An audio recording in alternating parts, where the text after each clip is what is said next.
முன்னணி இந்துக்களின் கேடயம், இந்துக்களின் போர்வால், ஓட்டுக்கு வால் குழைக்கும் கூட்டமல்ல, தோன்றி மறையும் படிமூட்டமல்ல, பாரத தேவியின் இதய சீற்றம்.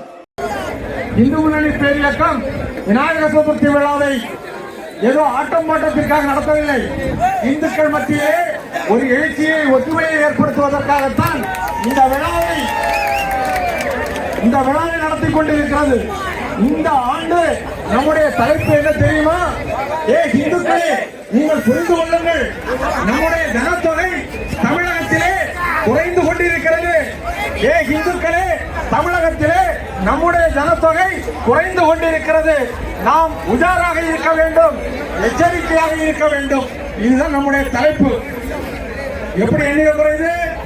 மதமாற்றம், பொய்ய சொல்லி, புரட்ட சொல்லி, ஏமாற்றி இந்துக்களை ஒரு பக்கம் மதமாற்றம் செய்து கொண்டிருக்கிறார்கள்.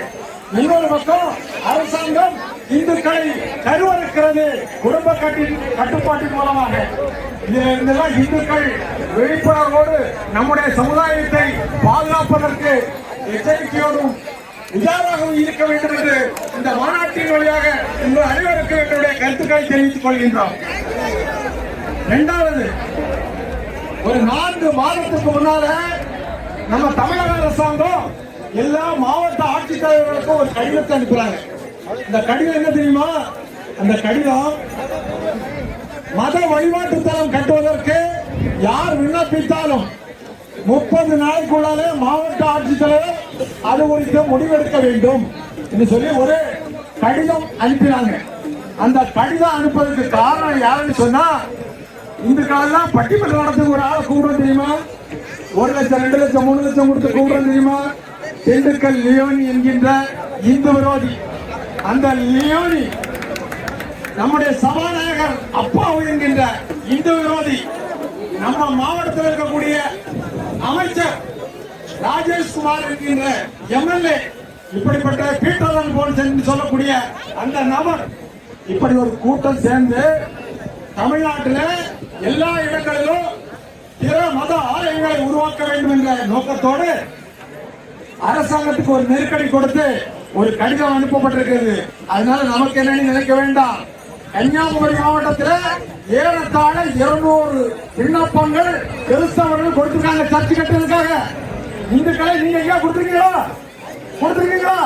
கொடுக்கல. நமக்கு அதெல்லாம் தெரியாது.